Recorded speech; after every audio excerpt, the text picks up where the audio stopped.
Ahí se ve la pantalla que dice principios de la responsabilidad, funciones de la responsabilidad civil, Sí, profe, sí. funciones de Sí. la República. Sí, Y ahora si pasa una que dice artículo 1708. Correcto. sí, ¿Sí? sí, correcto. Perfecto. Bueno, entonces,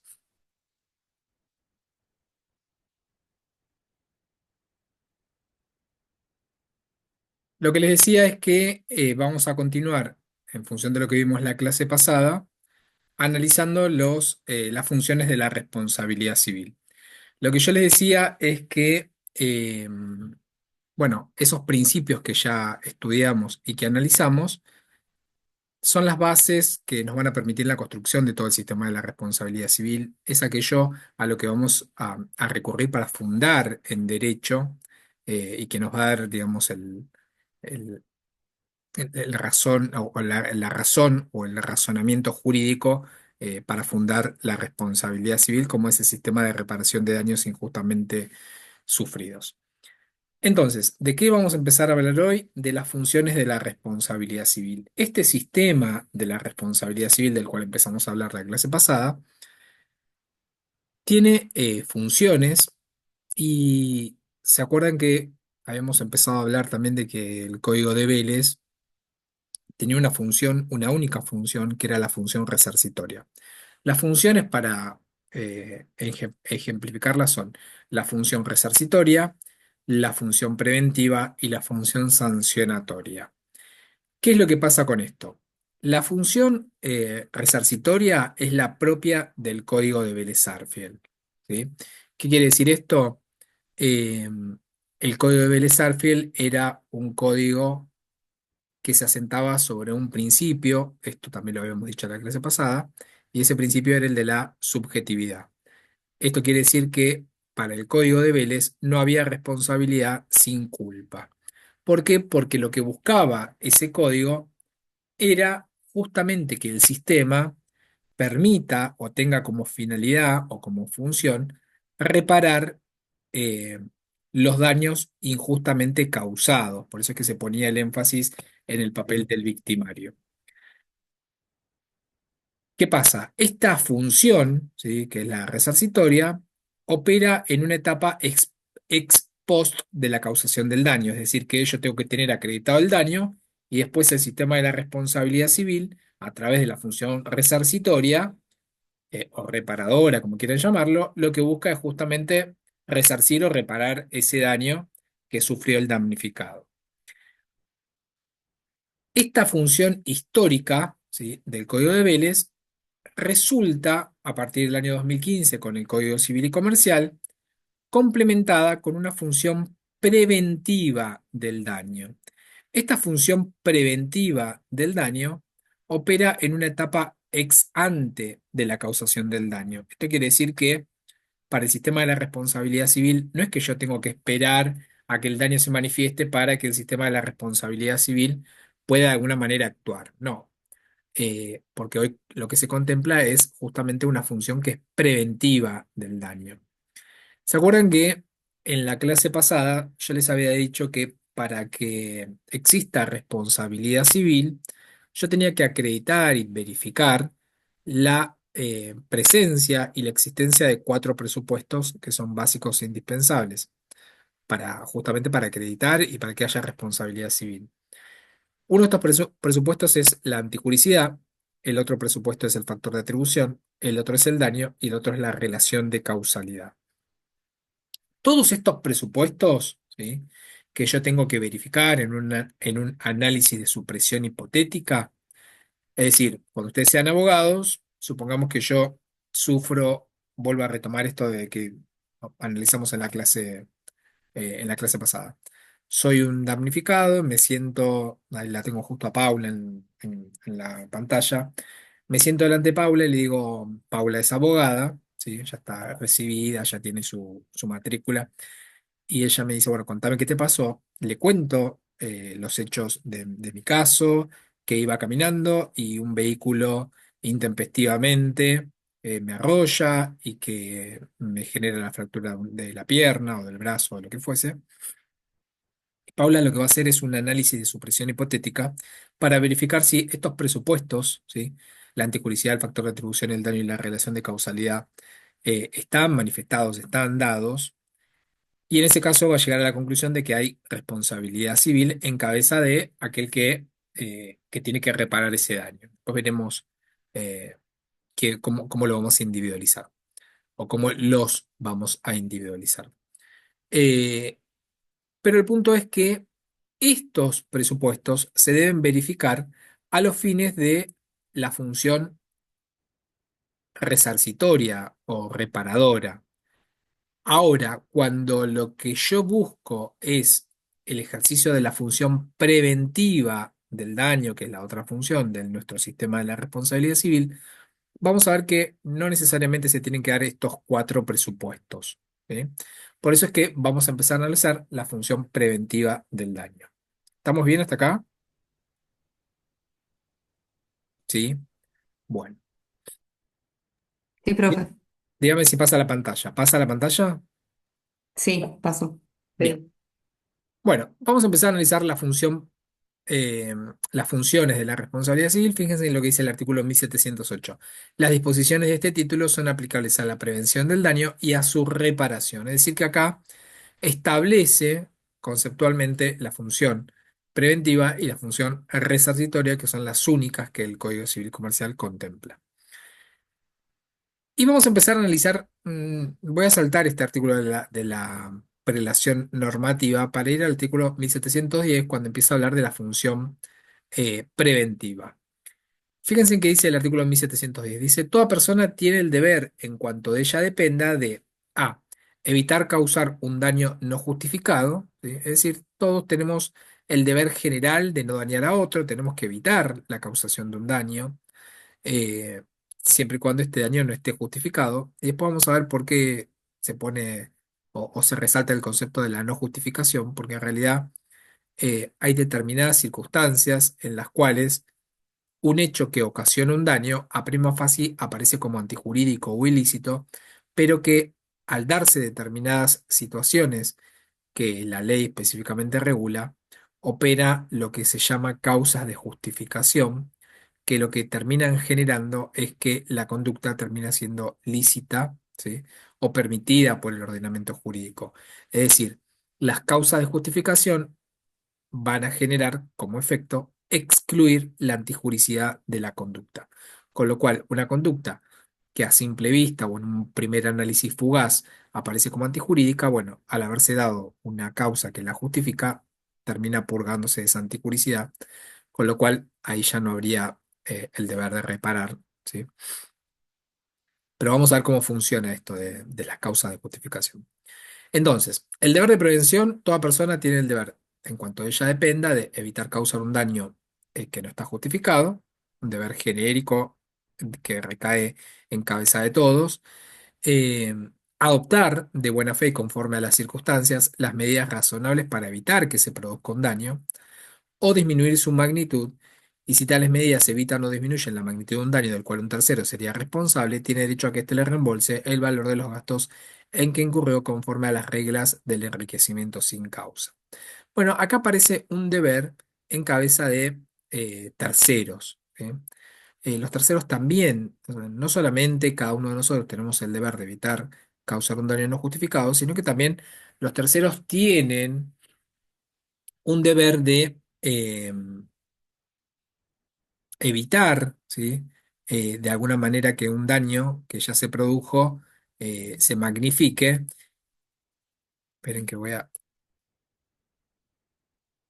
Aparece toda la pantalla ahí, ¿no? Sí, profe, ahora sí aparece presentado. Sí. Listo. Entonces, eh, voy a volver para atrás. Les decía, este deber que aparece en el inciso B es un deber que recae en cabeza de los terceros. Eh, Fíjense en que abajo en amarillo aparece que los terceros únicamente van a estar obligados eh, a, a evitar la causación de un daño siempre y cuando esa evitación esté dentro de su esfera de control, porque obviamente la ley no puede exigirle a un tercero que intervenga en la evitación de un daño siempre que esto implique una carga excesiva del ejercicio de sus libertades y que conlleve un daño para sí, para sus bienes eh, o para otros terceros.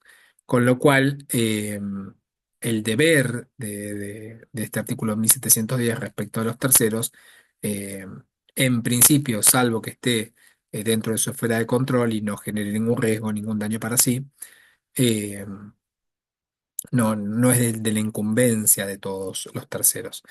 Entonces, vuelvo a leerlo. Eh, Toda persona tiene el deber de adoptar de buena fe y conforme a las circunstancias las medidas razonables para evitar que se produzca un daño o disminuir su magnitud. ¿Sí? Eh, y en este caso, bueno, aquel tercero que interviene para evitar para evitar la magnificación de un daño o logra que se disminuya la causación de un daño, tiene derecho a ser reembolsado por el tercero responsable de la causación de ese daño. Y por último, va a aparecer el deber de prevención de no agravar el daño si éste ya se produjo. Este deber de no agravar el daño es un deber que se dice que es para el propio damnificado, es un deber para sí, es un deber que recae en la propia víctima en el sentido de que la víctima no puede agravar un daño, ¿sí? O tiene el deber de no agravar un daño. Supongamos, siempre doy el mismo ejemplo, pero me parece bastante gráfico. Supongamos que esta es mi casa, ¿sí? Voy a agregar algo. Siempre que hablamos del deber de prevención, eh, va a estar basado o va a tener un basamento, ¿sí? Que va a ser el principio de la buena fe, ¿sí? El principio de la buena fe y el no abuso del principio de la buena fe. Los artículos 8, 9 y 10, ¿sí? Del Código Civil y Comercial. ¿Por qué lo manifiesto esto? Justamente para hacer referencia a esto del deber de no agravar un daño que recae sobre el propio damnificado. Supongamos que esta es mi casa, ¿sí? Yo tengo un piso de parqué que está bastante percudido, está corroído por el tiempo, no sé, por animales que he tenido, digamos, está feo. Eh, Tengo un vecino que tiene una pérdida de un caño de su casa y esa pérdida empieza a generar una filtración hacia mi propiedad. Bien. Eh, ¿Qué exige el principio de la buena fe con la cual debemos regir todas las relaciones jurídicas? Que yo vaya y le diga a mi vecino, eh, mirá, hay una filtración de tu casa, etcétera, corta el agua, ¿sí? Así evitamos que se magnifique ese daño, que no se agrave, el daño que ya se produjo. Es decir, vale aclarar que frente a un mismo hecho puede existir la función preventiva, la función resarcitoria o la función preventiva y resarcitoria al mismo tiempo, ¿sí? Porque puede ser que el daño se manifieste, ¿sí? Y lo que buscamos a través de la función preventiva es el no agravamiento de ese daño, o puede ser que el daño aún no se haya manifestado y entonces la función va a ser netamente la preventiva, la de la prevención del daño. O puede ser que el daño ya se haya manifestado, no haya nada que prevenir, entonces ahí la función va a ser netamente la resarcitoria. Ahora, vuelvo a esto, del deber para sí, del inciso C que recae sobre el propio damnificado. La buena fe que me va a exigir que yo, digamos, como sujeto de derecho y rigiéndome por los principios básicos y elementales, esos principios de los cuales hablamos la clase pasada, que uno de ellos es el de la buena fe, tengo que recurrir al vecino para pedirle que corte su suministro de agua, la llave de paso, y de esa manera evitar la magnificación del daño. Ahora, si yo actúo de mala fe, ¿sí? Actúo contrariando este principio o este deber del inciso C de no agravar el daño, lo que voy a hacer es, voy a dejar que ese daño que empezó incipientemente se torne en un daño mucho más grave. ¿Por qué? Porque mi única finalidad es que me dañe la totalidad del piso y yo después reclamar a través de la función resarcitoria la reparación del daño y de esa manera obtener un enriquecimiento indebido, ¿sí? Basándome en la mala fe. Entonces, a esto apunta, digamos, el deber de prevención. Y este deber de prevención es un deber que lo aplicamos a a la mayoría de las situaciones de nuestra vida cotidiana. Desde el momento de que yo tomo la conducción de un auto, bueno, también tengo el deber de prevención de causar un daño, ¿sí? Es decir, tengo que tomar todas las medidas para evitar la causación de un daño. No puedo circular en un estado físico o mental inapropiado para la circulación, tengo que tener un carnet habilitante, tengo que tener un vehículo que esté en perfectas condiciones en cuanto a la reacción, es decir, que los frenos funcionen bien. eh, Tengo que respetar las señales lumínicas, tengo que, bueno, todo eso conlleva a un deber de prevención del daño. Ahora, cuando el daño se materializa porque atropelló a alguien, bueno, ahí entra en juego la función resarcitoria, pero hay un deber preventivo, ¿sí? En cabeza de cada uno de nosotros, conforme lo establece el inciso A, ¿sí? Pero este deber de prevención eh, no solamente engloba en ese supuesto, también el del inciso B, ¿sí? Y acá, fíjense que hay una flechita y que habla de los daños continuados, ¿sí? Como los daños al medio ambiente, los daños al honor, los daños que tengan que ver con la difusión de imágenes que puedan afectar el honor o la intimidad de una persona, ¿sí? Es decir, si yo soy el dueño de una editorial y me llega una fotografía, ¿sí? Que sé que puede generar una lesión al honor o a la intimidad de alguien, bueno, el deber de prevención implica justamente que tome las medidas para evitar la causación de ese daño y si esa publicación ya salió, bueno, sacarla de la posibilidad de que se siga viralizando la misma, ¿sí? O esto lo podemos llevar a, no sé, los buscadores, ¿sí? Cuando reciben denuncias o demandas de justamente que lo que buscan es eh, el deber de prevención del daño. Bueno, más allá de que el daño ya se pueda haber materializado porque esa imagen ya haya sido difundida o viralizada y mucha gente ya haya tomado conocimiento de ella, bueno, justamente lo que se busca es a través del inciso B, eh, que estos terceros eviten, ¿sí? La magnificación de un daño. ¿Se entiende lo que quiere decir?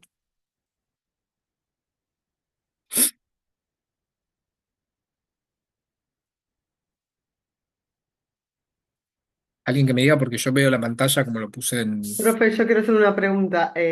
Con respecto a las imágenes ahora elaboradas por IA, Sí, ¿cómo es la responsabilidad? O sea, si alguien usando IA elabora algo que agrede a mi imagen, ¿la responsabilidad civil es de la que crió o es el que porque creó puede esto. justificar Es que lo fácil, hizo por IA y que sí, no es es el fácil porque autor? se rastrean, digamos, eh, se rastrean a través de los IP, ¿sí? En realidad del que viraliza, ¿sí? La imagen. Si no podemos llegar, digamos, a a quien generó la imagen, o sea, hay una responsabilidad en lo que tiene que ver con la viralización de la imagen. Y eso se hace a través de los IP, ¿sí? Claro, hay que tener en cuenta entonces cuando se divulgan los memes que hay Exacto. una responsabilidad. Sí, obvio, sí. Porque justamente todos tenemos este deber de prevención del daño, ¿sí? Tenemos que adoptar y de buena fe, conforme a las circunstancias, las medidas que sean razonables para evitar que se produzca un daño, ¿sí? O disminuir su magnitud. Estamos englobados en este inciso B del 1710, ¿sí? Gracias. No, de nada. Bueno, entonces, esta acción preventiva o esta función preventiva, fíjense en lo que dice el artículo 1711, dice, la acción preventiva procede cuando una acción o una omisión hace previsible, perdón, antijurídica, hace previsible la producción de un daño, su continuación o agravamiento y no es exigible la concurrencia de ningún factor de atribución. Vuelvo a leerlo.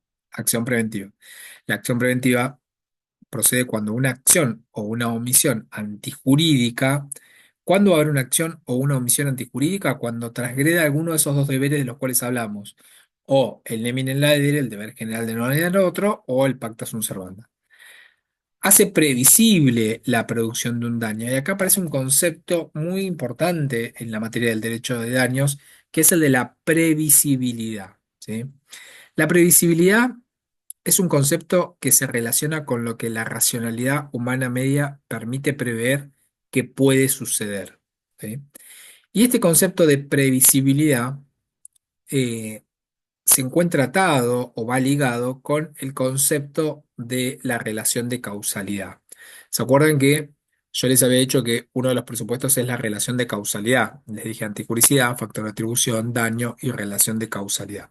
Bueno, la relación de causalidad, después lo vamos a ver, eh, nuestro código adopta la teoría de la relación de la causalidad adecuada, ¿sí? ¿Cuál es la teoría de la causalidad adecuada? Es aquello que acostumbra a suceder según el curso ordinario y natural de las cosas. Esta es la definición de la relación jurídica adecuada. Aquello que acostumbra a suceder según el curso ordinario y natural de las cosas, según un concepto de previsibilidad, ¿sí? Según lo que la racionalidad humana media puede prever que puede suceder. Por eso es que eh, la causalidad se analiza en abstracto, ¿sí? No se analiza en concreto, sino que yo eh, voy a tener como basamento, ¿sí? O como paradigma para establecer una relación de causalidad, lo que en un concepto abstracto, ¿sí? Lo que el hombre humano medio puede prever que puede suceder. Le voy a dar un ejemplo.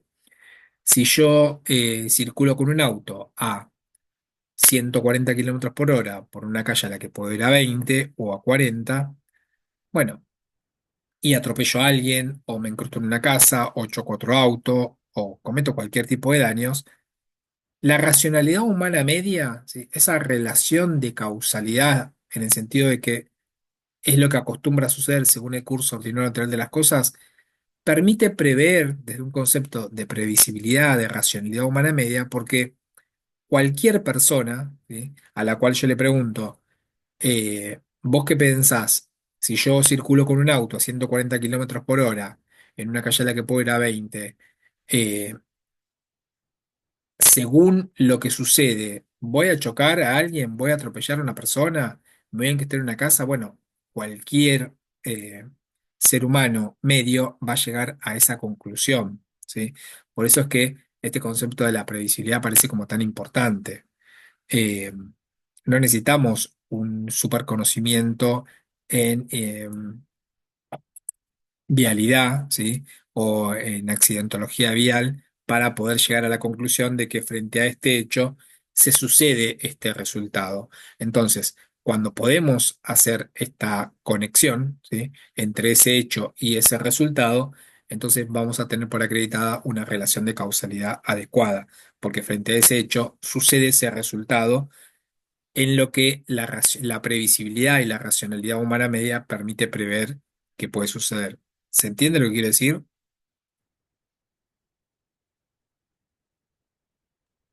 Sí, sí. ¿Se entiende? Ok. Bien. Eh, entonces, esta acción preventiva, que vuelvo a recalcar, no la teníamos en el Código de Vélez, sino que aparece regulada de esta manera a partir del año 2015 con el Código Civil y Comercial. No es que los jueces no la aplicaban, ¿sí? La aplicaban a través de las figuras de las medidas cautelares, de las medidas autosatisfactivas, pero tiene un antecedente en la Ley de Defensa del Consumidor, en la 24240, en su artículo 52. Fíjense en que obviamente que la Ley de Defensa del Consumidor, esta 24240, está referida exclusivamente a las relaciones de consumo entre un proveedor y un usuario o consumidor, ¿sí? No a las relaciones privadas del derecho de daños. Pero fíjense en que dice sin perjuicio de los puestos, el consumidor y usuario podrán iniciar acciones judiciales cuando sus intereses resulten afectados o amenazados. Con lo cual, esta distinción entre intereses afectados y amenazados permite entender que la ley de defensa del consumidor tiene una función resarcitoria para cuando el interés resulte afectado eh, y preventiva para cuando el interés resulte amenazado. Entonces, sigamos con la acción preventiva. Esta acción preventiva, en cuanto a los presupuestos, dijimos una acción o una omisión antijurídica, ya aclaramos por qué, que se va a basar en un deber general de no dañar a otro o en un deber específico como el pacta sunt servanda. La previsibilidad en la producción del daño, su continuación o su agravamiento, es decir, esa acción o esa omisión antijurídica eh, tiene que además tener una previsibilidad en cuanto a que eh, puede, ¿sí?, generar un daño o además va a configurar una continuación en el daño o va a agravar el daño. Y el otro presupuesto es la inexigibilidad de la concurrencia de un factor de atribución. Me voy a detener acá. ¿Se acuerdan que yo les decía que para la función resarcitoria del daño, es decir, cuando yo lo que busco es la reparación de un daño, es decir, en una situación ex post, ¿sí?, en la cual utilizo el sistema de la responsabilidad civil justamente para reparar un daño, se tienen que dar los cuatro presupuestos: la anticuricidad, el factor de atribución, el daño y la relación de causalidad. ¿Se acuerdan?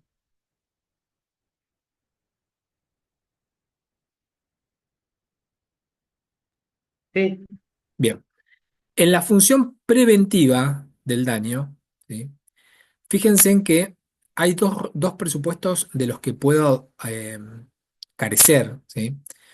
Uno es, o cuáles sí o sí voy a tener que acreditar. Uno es la acción o la omisión antijurídica, es decir, esa anticuricidad, ¿sí? Después, lo que no me exige la acción preventiva es la existencia de un factor de atribución, porque el propio código dice que no es necesaria probar la existencia de un factor de atribución. ¿Y esto por qué? Porque si yo me tuviese que poner a probar la existencia de un factor de atribución por el cual imputar responsabilidad, se va a desnaturalizar la función preventiva. Se los voy a traer de un ejemplo, porque esta función preventiva o esta acción preventiva, mejor dicho, es una acción expedita, es una acción rápida, lo que busca es justamente evitar la causación de un daño. Si eh, al lado de mi casa están construyendo un edificio y veo que ese edificio presenta grietas, ¿sí?, yo lo que voy a decir es que hay una acción o una omisión, ¿sí?, eh, antijurídica que hace previsible la producción de un daño, porque si esas grietas se amplían, puede haber un peligro de derrumbe y cae sobre mi propiedad, y más allá de los daños materiales puede haber daños a las personas. Eh, pero en ese caso, la ley, ¿sí?, no me pide que yo pruebe que el constructor obró con la falta de la diligencia debida en la construcción de esa obra, porque si yo me tengo que poner a probar ese extremo que hace al factor de atribución, lo que va a suceder es que eh, se va a desnaturalizar la acción preventiva, porque entre que yo, en el tiempo que a mí me tarde llevar adelante la prueba del factor de atribución, el edificio ese se va a derrumbar, ¿sí? Entonces, no va a tener ningún sentido la existencia de una acción que justamente lo que busca es evitar la causación del daño, y es una acción expedita, rápida. ¿Se entiende? Y tampoco es necesario acreditar el presupuesto del daño, porque justamente esta es una acción que funciona en una etapa anterior a la causación del daño, ¿sí? Eh, ¿Estamos bien hasta ahí? Sí, profe. sí, sí, sí. Bien. En cuanto a los legitimados, ¿quién tiene legitimación para el ejercicio de la acción preventiva? Bueno, el artículo 1712 nos va a decir que el legitimado va a ser aquel que acredite un interés razonable en la prevención del daño. Bueno, y será tarea del juez eh, entender si aquel que lleva adelante la acción preventiva tiene un interés razonable justamente en la prevención del daño. Si acredita, si reviste, ¿sí?, esta legitimación. Y por último, en lo que tiene que ver con la sentencia, el artículo 1713 lo que dice es: la sentencia que admite la acción preventiva debe disponer a pedido de parte o de oficio en forma definitiva o provisoria obligaciones de dar, de hacer o de no hacer según corresponda y debe ponderar los criterios de menor restricción posible y de medios más idóneos para asegurar la eficacia en la obtención de la finalidad. ¿Esto qué quiere decir?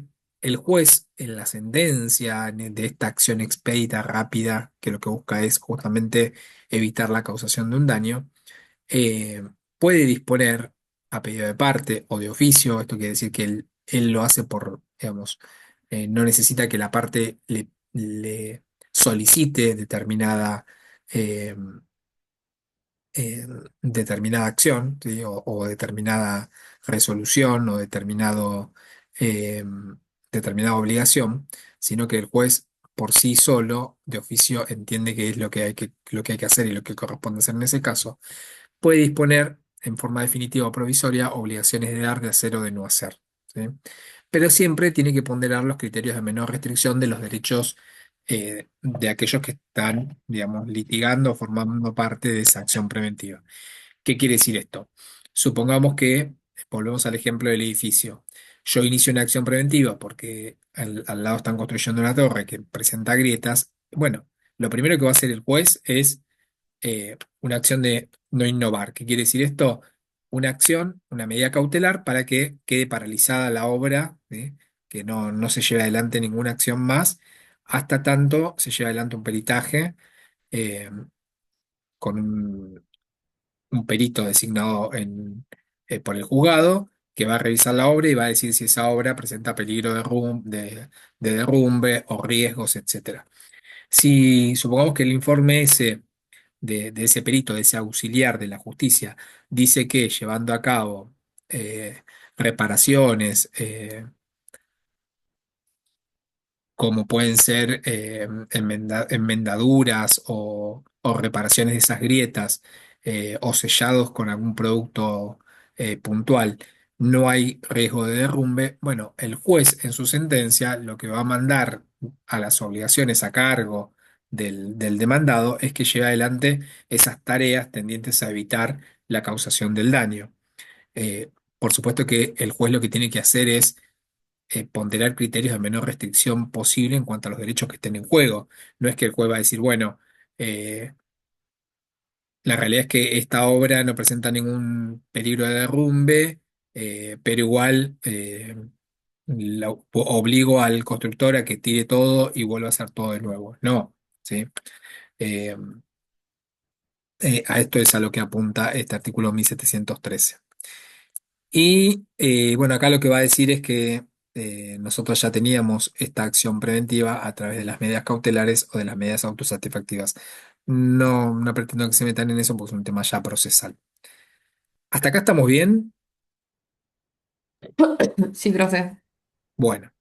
Ahí, eh, perdón, solo para repasar, pero legitimación, cuando hablaba, o sí, sea, yo sí tengo que ser, por ejemplo, en el ejemplo que usted estaba dando, vecina lindante, porque no es que puedo ser, claro. No es tengo que que, yo, eh, no es que puedo ser cualquiera, ¿sí?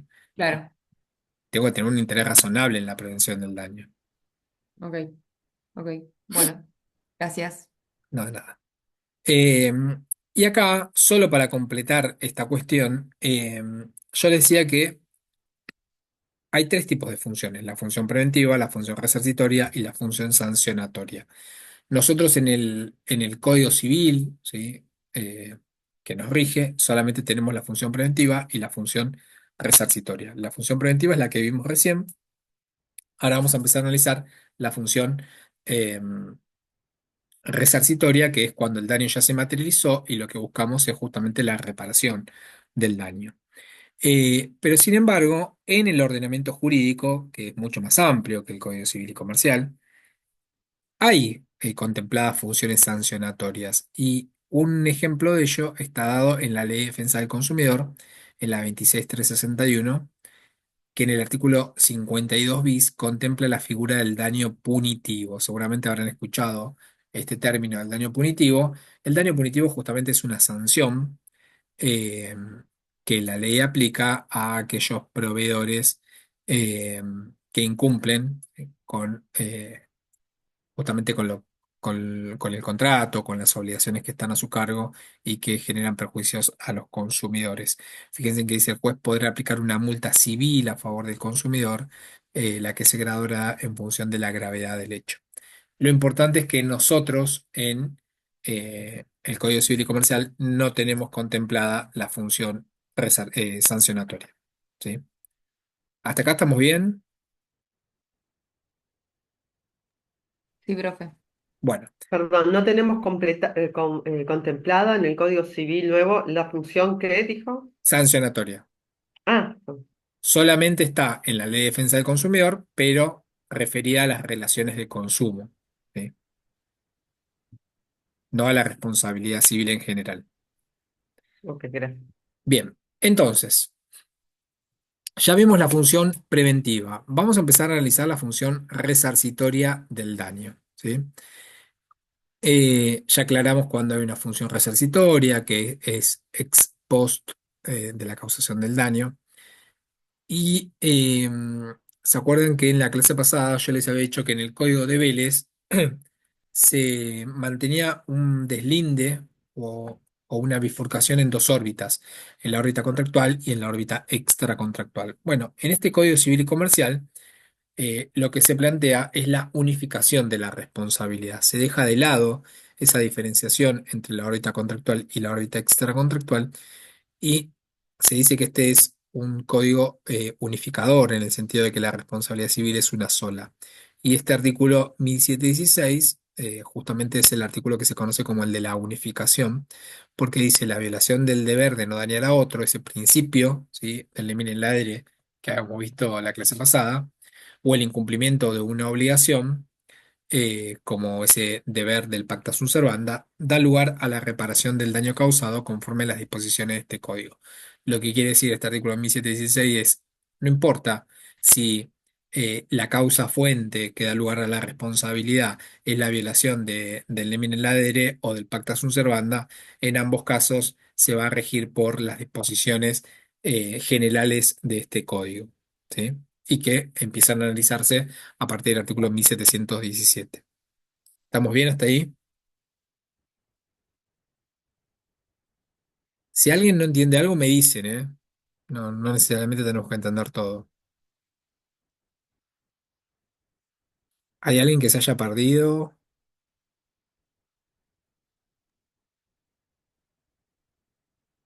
Miren que yo no los veo, háblenme porque tengo la pantalla. No, vamos bien, me parece que vamos bien. Capaz que alguno me hace señas y no se estoy viendo. Bueno, entonces, como vamos a analizar la función resarcitoria, tenemos que analizar esos presupuestos de la responsabilidad, la antijurisdicción, el factor de atribución, el daño y la relación de causalidad. ¿Sí? Y vamos a empezar a analizar la antijuricidad, que está regulada en el artículo 1717. Dice, cualquier acción u omisión que causa un daño a otro es antijurídica si no está justificada. ¿Sí? Esto es, cualquier incumplimiento del pacta sunt servanda o del nemine in ladere, ya sea por una acción o una omisión, y que causa un daño a otro, va a ser antijurídica. ¿Sí? Salvo que esté justificada, salvo que eh, exista lo que vamos a empezar a analizar ahora, que son las causas de justificación. ¿Sí? Las causas de justificación excluyen la antijuricidad de la conducta, es decir, que una conducta que prima facie o en un primer análisis aparece como ilícita o antijurídica, al haberse dado determinadas situaciones o circunstancias particulares que la ley contempla, termina siendo una conducta lícita o permitida, se purga, ¿sí? Se sanea ese vicio de la antijuricidad de la conducta. Y la ley permite llevar adelante la misma porque es legítima. Eh, ¿Cuándo sucede, cuándo hay una causa de justificación o cuáles son las causas de justificación? Bueno, aparecen acá en el artículo 1718 y en el inciso A aparece el ejercicio regular de un derecho. ¿Qué quiere decir esto? Yo en el ejercicio regular de un derecho puedo ocasionar un daño a otro, ¿sí? Siempre y cuando este ejercicio sea llevado a cabo dentro del concepto de la regularidad y no sea un ejercicio abusivo del derecho. ¿Qué quiere? ¿Cómo podemos ejemplificarlo? Volvemos al ejemplo de las casas. Supongamos que esto es un lote, y yo compro este lote, tengo un vecino que tiene un lote al lado, eh, y nada, son dos lotes, no, sabemos que se divide eh, por una marca, pero no hay ninguna pared, no tenemos ninguna medianera ni nada. Mi vecino, aprovechando esta situación de que de que son solamente lotes, dice, bueno, voy a aprovechar y voy a construir la pileta cerca del límite medianero con el vecino, porque como no hay nada, no me aprovecho el terreno que me queda para construir la casa, para tener un parque, etcétera. Y actúa en esa dirección, construye, ¿sí? Una pileta, una hermosa pileta, y la disfruta todos los veranos, todo el sol pleno. Bueno, hasta que un día, ¿sí? Eh, yo, como dueño de mi propiedad, decido hacer una pared medianera conforme la reglamentación municipal que dice que, bueno, la pared medianera, por decir algo, ¿sí? Tiene que tener 2,5 metros, tiene que ser de tal material, etcétera. Cumpliendo esos requisitos administrativos de la ley local, eh, construyo esa pared medianera. Ahora, cuando llevo adelante esa pared medianera, lo que genero es un daño a mi vecino porque el sol, ¿sí? Por la disposición de cómo están los lotes, ya no tiene sol pleno, ¿sí? Y tiene sombra la mayor parte del día. La realidad es que le estoy generando un daño a simple vista, sí, pero yo estoy actuando dentro del ejercicio regular de mi derecho.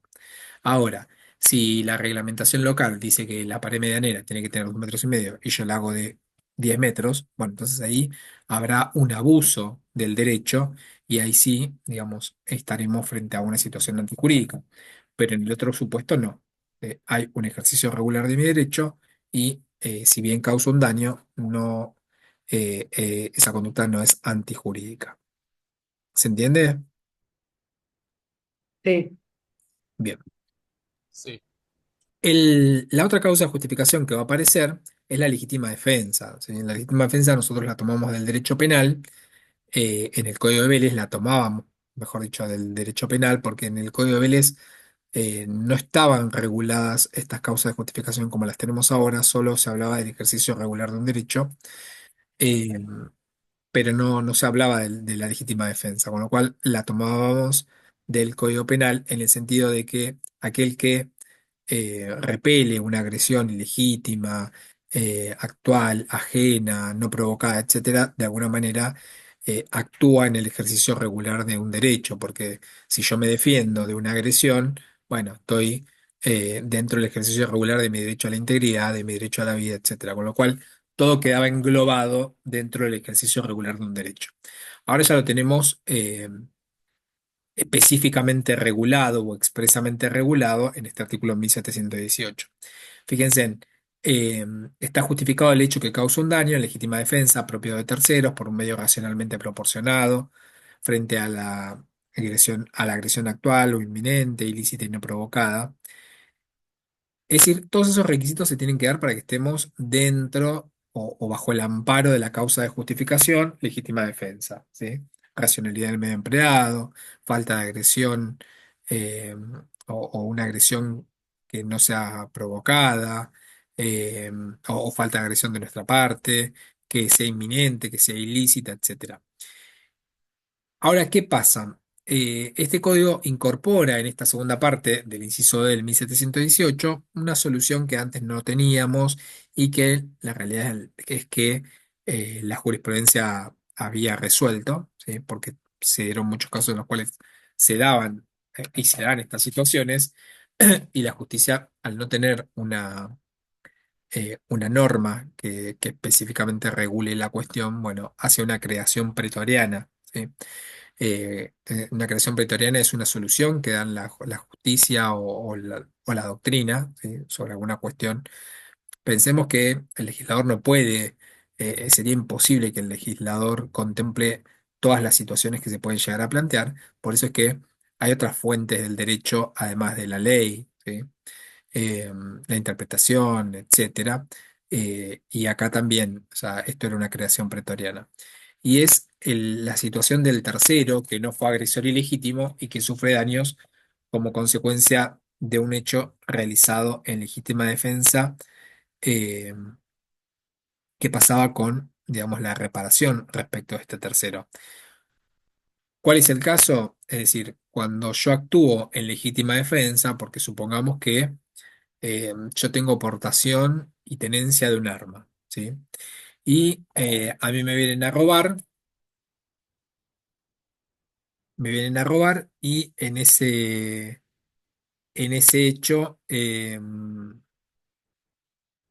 el cual a mí me vienen a robar, repelo esta agresión ilegítima, ¿sí?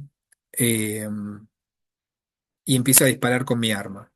Hay una racionalidad en el medio empleado porque estos agresores o este agresor también me dispara para robarme y yo utilizo el arma y con tan mala suerte que esa arma impacta, o en realidad la bala de esa arma impacta en un transeúnte o en un vecino o en un familiar que se encuentra en el lugar, etcétera. Bueno, este es un tercero, ¿sí? Que no es el agresor ilegítimo y que sufre daños como consecuencia de un hecho realizado en legítima defensa, porque la legítima defensa a mí me va a amparar nada más respecto del agresor, ¿sí? No respecto de cualquier otro tercero. Entonces, cuando yo le ocasiono un daño a un tercero, este tercero tiene derecho a que le repare los daños y esta reparación va a ser plena, ¿sí?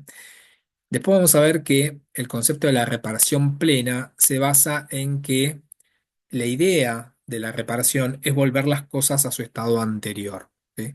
Esta es la idea idílica de la reparación plena, volver las cosas al estado anterior. Y en algunos casos es posible volver las cosas a su estado anterior, porque si a mí me rompen el celular, y el celular es de marca, no sé cuál fuese, Samsung, iPhone, modelo 310, 840, no importa, ¿sí? Color blanco. eh, la reparación plena va a tener, digamos, va a cumplir su función en el sentido de que, bueno, ordenará al responsable a que me pague, ¿sí? O a que vuelva las cosas a su estado anterior y tendrá que pagarme o entregarme el mismo celular de la misma característica, el mismo modelo, etcétera. ¿Por qué? Porque implica una sustitución en el mercado de una cosa por otra, son cosas fungibles, sustituibles una por otra. Es lo mismo que si me chocan el auto y me rompen una óptica, me rompen el paragolpe, bueno, se cambia el paragolpe, se cambia la óptica y eh, se cumple la finalidad de la reparación plena, porque se puede volver las cosas al estado anterior. Ahora, cuando hablamos de los daños a las personas, porque el damnificado sufre un daño en su persona, tiene una incapacidad psicofísica o tiene eh, es decir, ¿qué es la incapacidad psicofísica? Es un daño que tiene una repercusión en su anatomía, que implica una pérdida de las potencialidades de que gozaba con anterioridad al hecho, porque en función de ese hecho tiene una incapacidad, ¿sí? Del 10%, 15, 20, 50, lo que fuese, que le va a impedir realizar determinadas actividades, o tiene una incapacidad psicológica, ¿sí? Eh, o sufre un daño moral, una afectación en sus sentimientos por ese hecho. Bueno, lo que va a pasar es que esa persona nunca va a volver a ser quien era, porque esa afectación o ese daño repercute de tal manera que implica un cambio en esa persona. Por eso es que en los daños a las personas no es posible o no es viable eh, cumplir la finalidad de la reparación plena, porque no podemos volver las cosas a su estado anterior. ¿Sí? Si a mí me atropella un auto o por una mala praxis pierdo una pierna, pierdo un brazo, bueno, o sea, por más que el derecho intente cualquier cosa, nunca va a volver la situación al estado anterior, porque nunca voy a volver a tener el brazo, nunca voy a volver a tener la pierna. Bueno, entonces acá aparece la indemnización como un sustitutivo de ese daño, ¿sí? Pero acá no se cumple la finalidad de la reparación plena. ¿Me van siguiendo hasta acá? Profesor, entonces, si yo daño a un tercero porque a mí me agredieron, ¿yo debo tener la responsabilidad civil a ese tercero? Exacto. Y la Y reparación es el plena. ladrón no, no No, el puedo ladrón no, conseguir. porque el ladrón no es el que causó el daño, ¿sí? En el ejemplo. El que causó el daño es uno, ¿sí? Ok, Después vamos a ver que, parece injusto. sí, pero la realidad es que eh, Si no, quedaría, digamos, la víctima desamparada de aquel que le causó el daño, porque la realidad es que esto tiene que ver con la relación de causalidad. Eh, Cuando ustedes estudien, van a ver que en lo que tiene que ver con el presupuesto de la relación de causalidad, eh, hay diferentes teorías, ¿sí? Nosotros, ya les adelante, adoptamos la teoría de la causalidad adecuada, es decir, lo que acostumbra a suceder según el curso ordinario natural de las cosas.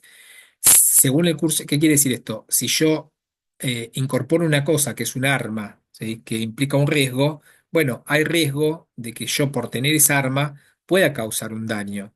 Cuando este daño se materializa, porque daño a un tercero que no tiene nada que ver con la agresión, lo tengo que reparar, ¿sí? Porque soy el dueño o el guardián de esa cosa que causó el daño. Ahora, hay otras teorías que si ustedes leen el libro de Ameal, bueno, va a haber muchas teorías que se esbozaron en relación de la causalidad, y una de ellas es la teoría de la conditio sine qua non.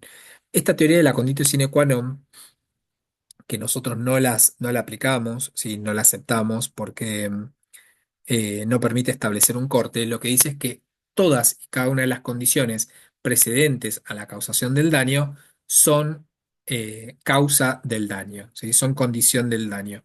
Entonces, desde ese concepto de la teoría de la causalidad adecuada, bueno, si ahí sí habría responsabilidad de los delincuentes, porque yo desde ese concepto yo diría, bueno, si el delincuente no me hubiese venido a robar, yo no hubiese sacado el arma, y si no hubiese sacado el arma, no hubiese disparado a mi vecino, a mi familiar, a mi transeúnte, a quien fuese, ¿sí? Pero el punto o el conflicto que tiene la teoría de la relación de causalidad adecuada es que no permite establecer un quiebre o un corte, porque en realidad, si ese delincuente no hubiese salido de la cárcel, bueno, no estaría en ese lugar, y si no estaba en ese lugar, yo no hubiese sacado el arma, si no hubiese sacado el arma, y entonces ahí va a generar una responsabilidad del juez que lo liberó, ¿sí? Por decir algo.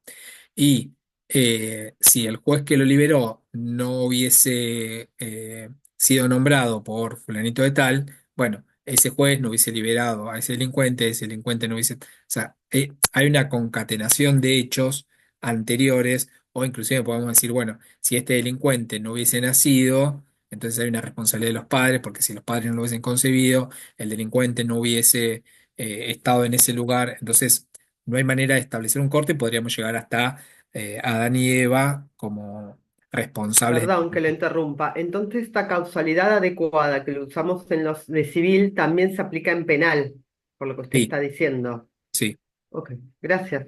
sí. Eh, pero igual acá estamos hablando de la reparación del daño, ¿sí? No hablamos de la responsabilidad penal, sino de, digamos, No, no, me dio curiosidad por lo que usted está va bien, comentando. pero Sí, sí, de sí, lo que sí, hablamos acá es responsabilidad, de la responsabilidad sí, sí, de civil, daño, de la de reparación daño. económica del daño causado a ese tercero damnificado que no es el Sí, agresor sí, sí. ilegítimo, ¿sí? Es decir, le vamos a tener que reparar la incapacidad psicofísica, le vamos a tener que reparar más allá de la imputación de un delito penal, ¿sí? Que puede haberlo, porque ahí habrá unas lesiones culposas, un homicidio si falleció, etcétera. Pero esa es otra agua de otro cantar, ¿sí? Eh, entonces, acá la solución que da el derecho es la reparación plena. ¿Bien? ¿Estamos bien hasta acá? Sí, sí, está bien. Bien. Y la otra causa de justificación que va a aparecer es lo que se conoce en el derecho penal como el estado de necesidad, cuando causa un mal para evitar uno mayor, eh, que es inevitable, que es inminente, ¿sí? Que amenaza a la gente o a un tercero, siempre y cuando el hecho no se origine, perdón, el peligro no se origine en un hecho suyo. Y lo que dice acá es que el hecho se haya justificado únicamente si el mal que se evita es mayor que el que se causa, ¿sí? Y en este caso, el damnificado tiene derecho a ser indemnizado en la medida en que el juez lo considere equitativo. Les voy a dar un ejemplo burdo, pero que gráfico para que lo entiendan. Supongamos que voy por la calle y veo por una casa que hay humo por todos lados y hay gente gritando, queriendo salir. Voy y rompo una puerta de vidrio hermosa, espectacular, que sale, no sé, 5 millones de pesos. Eh, Logro salvar a a los habitantes de la casa, ¿sí? De que mueran asfixiados. Y después me reclaman, ¿sí? Por los daños patrimoniales, ¿sí? O los daños materiales que yo realicé porque en realidad llevé adelante, ¿sí? Una acción que en una primer análisis podemos decir que es antijurídica porque genera un daño, ¿sí? El deber general de no dañar a otro, no solamente hablamos de daños que pueden ser en la persona, sino también daños materiales, intereses, etcétera. Pero la realidad es que yo obré amparado bajo una causa de justificación que es la legítima defensa. Bueno, acá el juez considerará si es equitativo o no la reparación, porque el juez lo que va a decir es, señor, o sea, usted está iniciando un reclamo frente a alguien que le salvó la vida y en cuanto a la valoración de los bienes jurídicos, ni siquiera me voy a poner a mensurar si el bien jurídico de su vida es más importante que una puerta. Así salga 100.000 pesos, 800.000 pesos, 10 millones o 50 millones. ¿Se entiende? Sí, sí, se entiende. Claro, sí, sí. Bien. Bueno. eh, Me voy a meter brevemente en esto, ¿sí? A ver, el código incorpora una situación que es la de la asunción de riesgos, ¿sí? Del artículo 1719. ¿Qué es esto de la asunción de riesgos?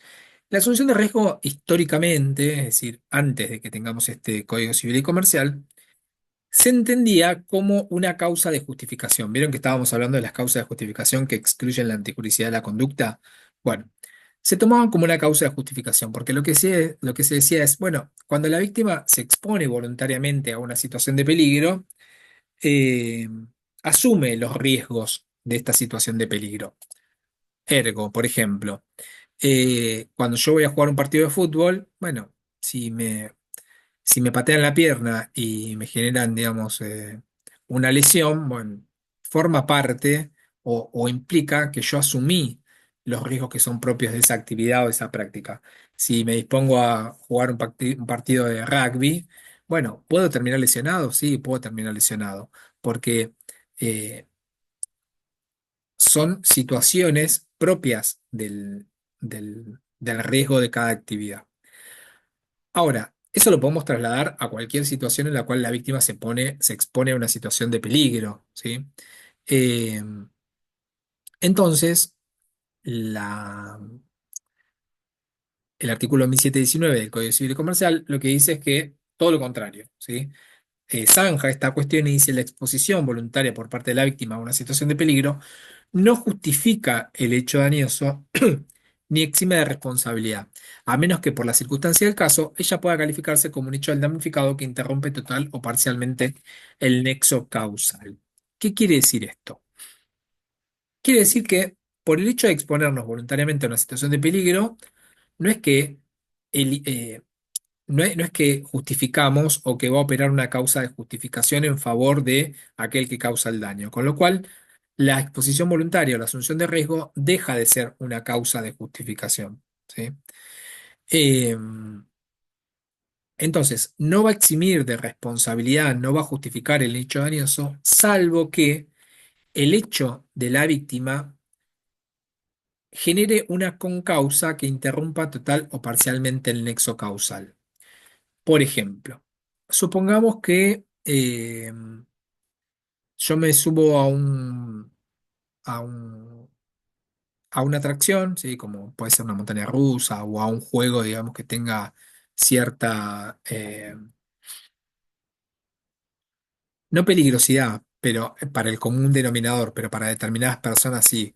Eh, por ejemplo, que genere vértigo o que genere situaciones de inestabilidad El, corporal o de el movimientos samba, el bruscos. samba, Bueno, por ese ejemplo, samba que van los movimientos chicos. bruscos, claro. Entonces, eh, la exposición voluntaria por parte de la víctima a una situación de peligro no exime, es decir, que si yo estoy ahí y si no sé cómo se llama, el pasamanos, no, diría pasamanos, pero no sé cómo se llama, la baranda esa donde yo me agarro, se desprende, ¿sí?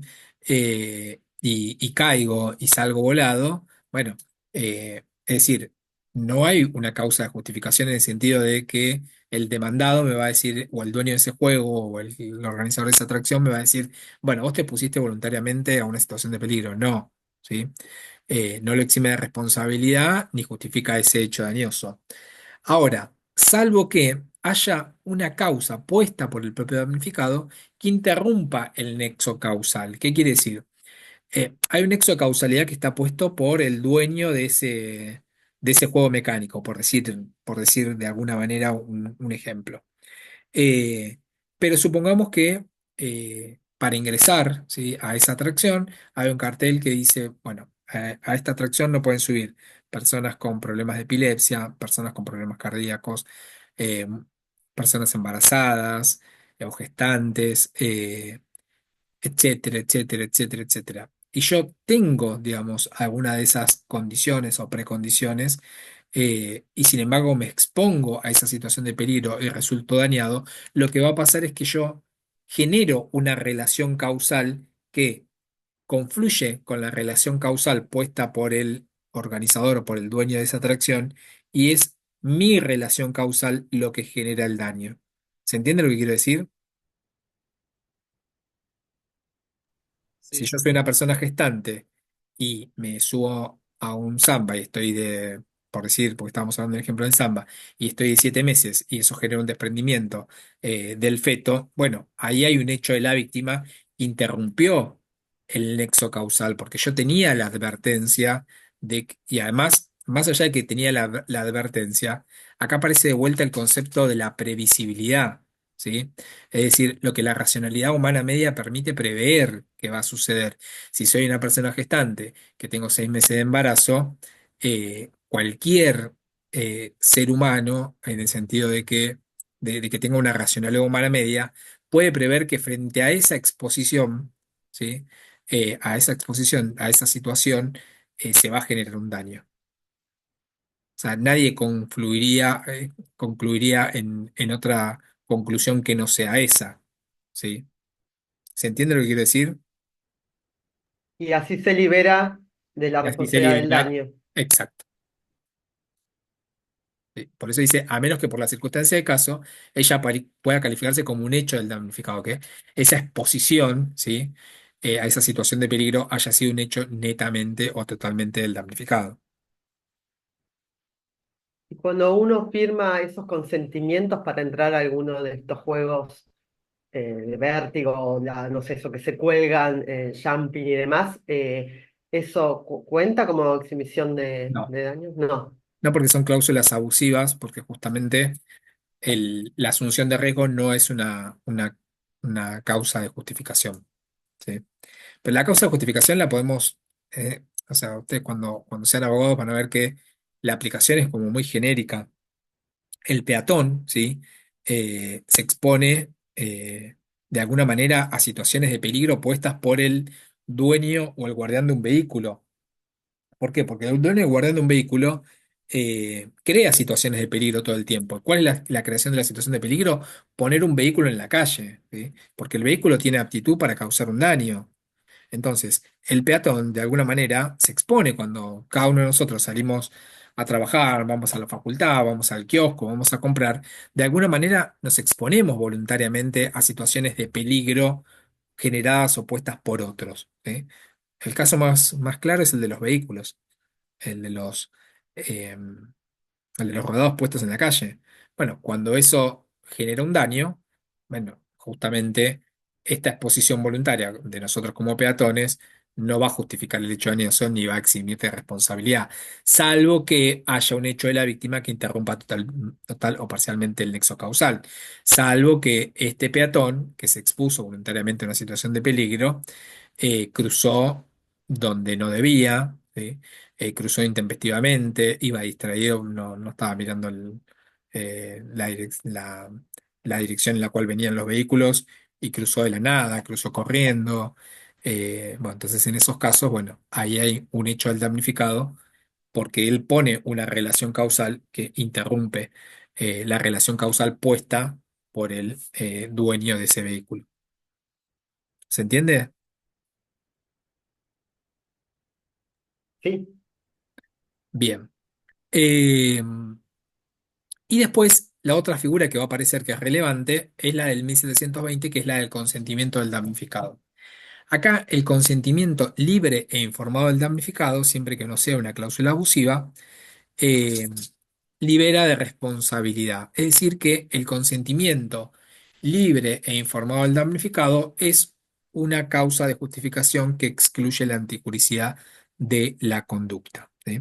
Esto también es una novedad en el Código Civil y Comercial porque antes no lo teníamos en el Código de Vélez y acá se le da un tratamiento genérico en el 1720, pero el código también lo regula específicamente en el artículo 59 el consentimiento libre e informado para actos médicos e investigaciones de salud y define lo que es un consentimiento libre e informado, qué es lo que tiene que contener, qué situaciones o en qué situaciones no es exigible el consentimiento libre e informado, etcétera. Con que sepan, sí, que el consentimiento libre e informado es una causa de justificación que excluye la anticuricidad de la conducta siempre y cuando no sea una cláusula abusiva, estamos bien. El consentimiento libre e informado, nosotros lo tomamos de la Ley de Derecho al Paciente, esta ley que aparece acá, la 26529 del año 2009, es la Ley de Derecho al Paciente que regula específicamente el consentimiento libre e informado para actos médicos y prácticas eh, de investigaciones de salud, que hoy lo tenemos en el 59. Pero el 1720 lo toma con un carácter general. El consentimiento libre e informado de un profesional de la salud que asesora a perdón, de un profesional liberal como es un abogado, como es un contador, como es un arquitecto que asesora a su cliente y deja constancia por escrito de que lo asesoró, que lo informó y que tomó determinada decisión y en ese caso, bueno, la realidad es que el consentimiento libre e informado es la herramienta con la que contamos los abogados para eximirnos de cualquier situación que genere o que pueda ser propensa a generar responsabilidad, eh, porque justamente asesoramos, indicamos al cliente cuáles son los riesgos, cuáles son las posibilidades de éxito, de fracaso, etcétera, y él decidió continuar adelante con ese proceso, por ejemplo. ¿Sí? Así que es un aliado para cuando ustedes sean abogados, el consentimiento libre e informado. Bueno, ¿cómo estamos hasta acá? Perdón, pero no te exime del juicio de mala praxis, ¿o sí? Sí, o sea, ¿Sí? depende, ¿Totalmente? depende de, Ah, de qué, ¿sí? De qué estamos hablando es decir, supongamos que estamos hablando de un abogado, ¿no? Supongamos que el abogado lleva adelante un proceso y después lo terminan condenando al cliente que inició un juicio en el cual reclamaba algo que después no pudo probar o que no era lo que estaba reclamando, etcétera. Cuando el cliente diga, vos no me asesoraste, que siempre y cuando las diligencias que haya llevado el abogado dentro del proceso estén bien, ¿sí? A eso está claro.